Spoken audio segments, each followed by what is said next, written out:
Hello नमस्ते साथीहरु welcome back after long time धेरै पर्खिनु भएको थियो होला हैन मलाई होइन मास्टर नीलाई उही मास्टर नी क्या म्याथ सिकाउने वाला मास्टर नी फाइनली यो मुभीको ट्रेलर आइसकेको छ and honestly it was absolutely a sucker master नीको नाम सुन्ने बित्तिकै धेरैलाई लागेको थियो होला सायद फेरि त्यही नेपाली टिपिकल पारामा जानेछ कुनै ड्रामा और कमेडी जहाँ जबरजस्तीको डायलग रहेको छ जहाँ ओभर एक्टिङ रहेको छ जहाँ जबरजस्ती हँसाउन खोजिने जोक्सहरू राखेको छ अनि लास्टमा त्यही रोना धोना तर यो ट्रेलरले भने सबैलाई सरप्राइज दिएको छ यतिसम्म कि धेरैले त्यसलाई भारतको प्रसिद्ध जुन क्राइम थ्रिलर सस्पेन्समा आधारित दृश्य हेर्नुभएको थियो भने त्यसको पनि झलक देखाइदिएको छ यसलाई फेरि जस्ट कम्प्यारिजन भन्न चाहन्छु म कपी बनेको होइन यो फिल्मले भने सधैँ चलिआएको नेपालको एउटै बाटोलाई छाडेर अलग बाटो रोजेको छ र जुन कुरा मलाई अत्यन्तै धेरै मन परेको छ हो केही नयाँ ट्राई गर्न खोजेको देखिन्छ यो फिल्मले मास्टर नीको ट्रेलर हेर्ने बित्तिकै सबैभन्दा तपाईँलाई यही कुरा दिमागमा आउनेछ र मलाई लाग्छ मेकर्सले यति दमदार कन्टेन्टमा सायद आफूमाथिको ट्रस्ट राख्नुपर्ने थियो न कि दुर्गेश थापालाई लिएर म्याथ सिकाउने भए घरमा आऊ भन्दै त्यो कन्ट्रोभर्सी गरेर अटेन्सन लिन खोज्नु द्याट वाज भेरी अननेसेसरी यो ट्रेलर हेरिसकेपछि मलाई त्यो रियलाइज भएको छ किनकि जब तपाईँले एउटा फिल्म बनाउनुहुन्छ भने त्यो कन्टेन्टमा तपाईँको कतिको डिटेल छ भन्ने कुरा तपाईँलाई मात्र थाहा हुन सक्छ र मलाई लाग्छ यो कन्टेन्टलाई त्यस्तो अननेसेसरी ड्रामाको खाँचो थिएन न त कुनै कन्ट्रोभर्सीको वेल अब यो फिल्म चलाउने एउटा फर्मुला पनि छ नेपालमा त्यो हामीलाई थाहा छ यद्यपि त्यसले कहीँ न कहीँ फाइदा नै भएको छ फेरि ट्रेलर त तपाईँ सबैले हेरिसक्नु भएको छ अब तपाईँले हेर्नु मात्रै भएको छ त्यसको पोस्टमार्टम गर्ने जिम्मा मेरो रहेको छ मजा आउनेवाला छ भिडियोलाई लाइक पनि गर्न नबिर्सिनु होला च्यानललाई सब्सक्राइब गर्नु होला डन्टरी हामी अब रेगुलर आउनेछौँ त्यो मेरो प्रमिस भयो तपाईँहरूलाई मास्टर नीको ट्रेलर हेर्ने बित्तिकै तपाईँलाई फर्स्टमा इम्प्रेसन आउने भनेको समथिङ डिफ्रेन्टली सरप्राइजिङली फेरि है तपाईँले केही रिफ्रेसिङली डिफ्रेन्ट पाउन सक्नुहुन्छ किनकि अहिलेसम्म त्यही घिसेपिटी आएका कन्टेन्टहरू हेर्दा हेर्दा दिमाग खराब भएको अवस्थामा चाहिँ यो कन्टेन्टले केही फ्रेसनेस बोकेको छ अब सबै कुरा 100% ठिक छ पनि म भन्न सक्दिनँ केही कमी कमजोरीहरू पनि रहेका छन् हामी आज यो ट्रेलर रिभ्यूमा डिटेलमा चर्चा गर्नेछौँ यो फिल्म बङ्गाल वेस्ट भारतीय डाइरेक्टर शुभेन्दु घोषले बनाएका हुन् त्यसकारणले गर्दा सायद विदेशी टेक्निसियनहरूको इन्भल्भमेन्ट छ त्यसकारणले गर्दा यसको ब्याकग्राउन्ड यसको कलर ग्रेडिङदेखि लिएर यसको एडिटिङ मेकिङ सिनेमाटोग्राफी सबै कुरामा त्यो युनिकनेस देखिन्छ तपाईँले सामान्यतया हेर्दै आएको केही फरक देख्नुहुन्छ र जहाँसम्म त कसैलाई थाहा छैन भने शुभेन्दु घोषको बारेमा उनी भारतीय डाइरेक्टर हुन् सायद मलाई लाग्छ इनिसियली पोलिटिकल जनरमा फिल्महरू बनाउँथे तर थ्रिलर जनरमा उनको एउटा राम्रो ग्रिपिङ चाहिँ छ सायद त्यही कुरालाई अहिले उनले यसमा पनि कन्टिन्यू गर्न खोजेका रिसेन्टली तपाईँले सम्झिनु भयो भने उनको सच की खोज भन्ने एउटा फिल्म आएको थियो जसले एकदमै राम्रो चर्चा परिचर्चा पाएको थियो IMDbमा 8.2 को रेटिङ रहेको छ त्यो फिल्मको अब कथा र कास्टिङको कुरा गर्ने हो भने ट्रेलर एउटी शिक्षिका जो आमा रहेकी छिन् प्रियङ्का कार्की उनकी छोरी सिमरन खड्का उनीहरूको बीचको वरिपरिलाई नै कथा बुनिएको छ जसरी एउटा कुनै क्राइमलाई वा क्राइसिसलाई लुकाउनको लागि एउटा आमाले चलाखीपूर्ण कदमहरू चाल्दै पुरै पुलिस इन्भेस्टिगेसनलाई नै कसरी गुमराहमा पार्न खोज्छिन्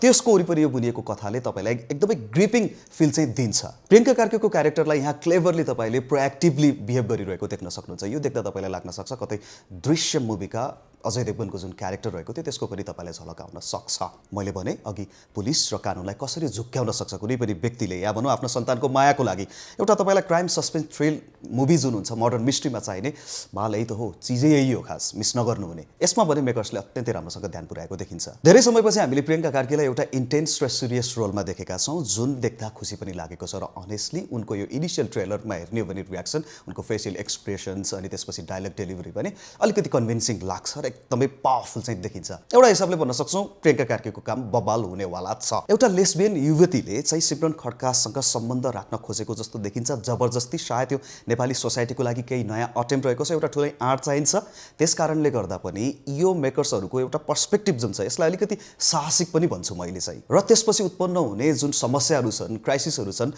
त्यसको वरिपरि घुमिएको छ यो कथा जसमा एउटा अपराध हुन्छ क्राइम हुन्छ त्यसलाई लुकाउनको लागि प्रियङ्का कार्कीले लिड लिन्छन् त्यसैगरी फिल्ममा हेर्ने भने तपाईँ प्रियङ्का कार्की प्रमोद अग्रहरी सरोज खनाल अनुप विक्रम शाही जस्ता धुरन्तर एक्टरहरू देख्नुहुनेछ जसमा सिमरन खड्का जो एकदमै राम्रो काम गरेकी छन् अहिले हामी कास्टिङको जुन क्यारेक्टरहरू छ क्यारेक्टराइजेसन कसरी गरेको छ यसमा कुराकानी गर्ने हो भने चाहिँ डिटेलमा जाँदाखेरि तपाईँलाई धेरै धेरै ठुला कलाकारहरू देख्न सक्नुहुनेछ हो ट्रेलरमा केही मात्र हटाएका छन् स्पेसल्ली दीपक राज गिरी जितु नेपाल सन्दीप छेत्री जस्ता हास्य कलाकारहरूलाई पनि तपाईँले बेला बेलामा देख्न सक्नुहुनेछ केही झलक्सहरू अब गौरी मल्ल रिचा शर्मा जस्ता पावरफुल क्यारेक्टर अभिनय गर्ने कलाकारहरूलाई हेर्न हामी लालायित रहेका छौँ यो फिल्ममा सायद अहिले नै जज गर्न नमिल्ला तर केहीको त अभिनय अहिले यो जुन ट्रेलर आएको छ यसमा नै झल्केको छ स्पेसल्ली मलाई प्रमोद अग्रहरीको जुन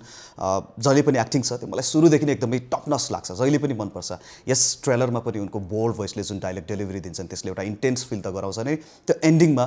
ट्रेलर त यो हो जुन अब पुरा फिल्म हेरिसकेपछि मुटु काँप्नेछ भन्ने जुन डायलग दिएर उनले अन्त्य गर्छन् त्यो सुन्दा लाग्छ कि सायद उनले यो फिल्ममा पुरा अन्यलाई स्याडोमा पनि पार्न सक्छन् किनकि प्रमोद अग्रहरीको त्यो औरा हामीलाई थाहा छ। अनि मलाई मन परेको भनेको सिमरन खड्काको त्यो पावरफुल प्रेजेन्स जुन रहेको छ नि उनको, त्यो चाहिँ अति नै मन छ। एउटा इमोसन्स क्यारी गरिरहेको हुन्छन् उनले। त्यसपछि मैले भने दीपक राजगिरी, अब सन्दीप छेत्रीको एउटा डायलग चाहिँ सुनियो, दीपक राजगिरीको सुनेको छैन। त्यसपछि जितु नेपालको पनि सुनेको छ। अब उनीहरूले आफ्नो रोललाई कसरी पोर्ट्रे गर्नेछन् त्यो भने फिल्ममा नै देखिएला। सायद यो मल्टी स्टारर कास्टिङ गर्ने रणनीतिले कहिलेकाहीँ काम पनि गर्छ किनकि दर्शकहरूको अटेन्सन सायद इन्ट्रेस्ट चाहिँ बढाउने काम चाहिँ गरेको छ उनीहरूको प्रेजेन्सले यो ट्रेलरबाट। स्टोरी प्रियङ्का कार्कीको हो, त्यसै गरी सन बस्नेतले भने यसको स्क्रिप्ट लेखेका छन् र टेक्निकली हेर्ने पनि मैले भनिसकेँ। यसको डाइरेक्सन अनि त्यसपछि यसको एडिटिङ, कलर ग्रेडिङ र त्यसको सिनेमाटोग्राफी, मलाई सबैभन्दा मन परेको पाटो यो रहेको छ र एउटा क्राइम सस्पेन्सलाई चाहिने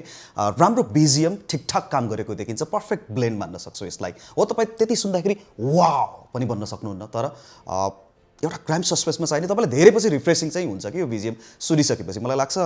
भारतीय म्युजिक कम्पनीले बनाएको हुनुपर्छ यो बिजिएम चाहिँ। अब यसको कन्सहरू हेर्ने हो भने हो अहिले नेगेटिभिटी खोज्ने बेला त भइसकेको छैन किनकि it's just a trailer after all होइन। तर पनि हो यो ट्रेलर हो भन्दा भन्दै पनि यसको लेन्थ जम्मा 2 मिनट पनि छैन हेर्नुहोस्, तर पनि कहीँ न कहीँ यसले आफ्नो पुरा स्टोरीलाई चाहिँ रिभिल गरिसकेको हो कि भन्ने पनि लाग्छ। यसलाई एउटा मैले कन्जमा चाहिँ राख्न सक्ने छु, जुन कुराले गर्दा सायद तपाईँको त्यो एक्साइटमेन्ट अब फिल्म हेर्दाखेरि के रहनेछ सस्पेन्स त्यो सायद नरहला, अलिकति एक्साइटमेन्ट कम गराउँछ कि किनकि अलमोस्ट तपाईँलाई आइडिया पनि भइसक्छ कि यो ट्रेलरले खास यो फिल्मले के दिन खोजिरहेको छ, त्यो ट्रेलरबाट देख्न सक्नुहुन्छ तपाईँहरू। यहाँ अर्को एउटा कन्स पनि जोड्नुपर्ने हुन्छ। यहाँ ठुला कलाकारहरूको लावा लस्कर नै रहेको छ, एक्टर एक्ट्रेसेसहरू जो छाएका छन्, जो पहिलेबाट छन् यो भिडमा धेरै नै ठुलो सङ्ख्यामा राखिएको छ। हो यसले तपाईँलाई फिल्मलाई कमर्सियलाइज गर्नको लागि एउटा राम्रो क्यारी आउट त गर्छ होइन, त्यो क्यारिजअपको लागि हो। तर पनि कहिलेकाहीँ यसको कन्स मैले खोज्ने हो भने तपाईँले मल्टी स्टाररको चक्करमा सबैलाई स्क्रिन टाइम दिने चक्करमा चाहिँ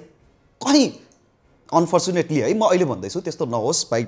I wish all the best to all makers होइन। तर पनि यस्तो लाग्छ कि सायद सबैलाई स्क्रिन टाइम दिने चक्करमा कहिलेकाहीँ स्क्रिन प्ले चिप्लिदियो भने त तपाईँको फेरि ग्रिप हातबाट फुत्कियो भने त फिल्म नै दरापमा पर्न सक्छ। धेरैजना एक्टरहरूलाई लिँदाको एउटा कन्स त्यो पनि रहन सक्छ। अब हेरौँ यहाँ चाहिँ कसरी जस्टिफाई गरिएको छ यति धेरै कलाकारहरूलाई यो भिडलाई यहाँ राखेर। समग्रमा मास्टर नै मुभीको ट्रेलरले पनि तपाईँलाई केही प्रमिसिङ त देखाएको छ। हो पैसा वसुल बन्न सक्ने फिल्म पनि बन्न सक्छ किनकि प्रियङ्का कार्कीले एक त लङ टाइम पछि देखिरहेका छौँ कि फ्रेस होइन, त्यसपछि विदेशी मेकरहरूबाट बनेको छ यो फिल्म। त्यस कारणले गर्दा तपाईँ यदि क्राइम थ्रिलरको फ्यान हुनुहुन्छ, सस्पेन्स मनपर्छ, मर्डर मिस्ट्री तपाईँलाई मनपर्छ भने यो फिल्म तपाईँको रोजाइमा पर्न सक्छ जस्तो मलाई लाग्छ। सो तपाईँलाई पनि यो ट्रेलर रिभ्यू कस्तो लाग्यो त्यो पनि कमेन्ट बक्समा लेख्नु होला र यो ट्रेलर हेरिसकेपछि तपाईँलाई के भदौ 5 मा हलमा गएर हेर्ने उत्सुकता जाग्यो कि नै त्यो पनि कमेन्ट बक्समा राख्नु पऱ्यो, नबिर्सिनु होला। आजको लागि पनि हाम्रो तर्फबाट फिल्म मास्टर डीको ट्रेलरलाई यति नै, र फेरि पनि हामी यस्तै कन्टेन्टहरूको साथमा नेपाली मुभीको अन्य कन्टेन्टहरूको साथमा यहाँहरूसँग हामी भेट्ने नै छौँ। बिदा दिनुहोस् अहिलेको लागि, नमस्ते।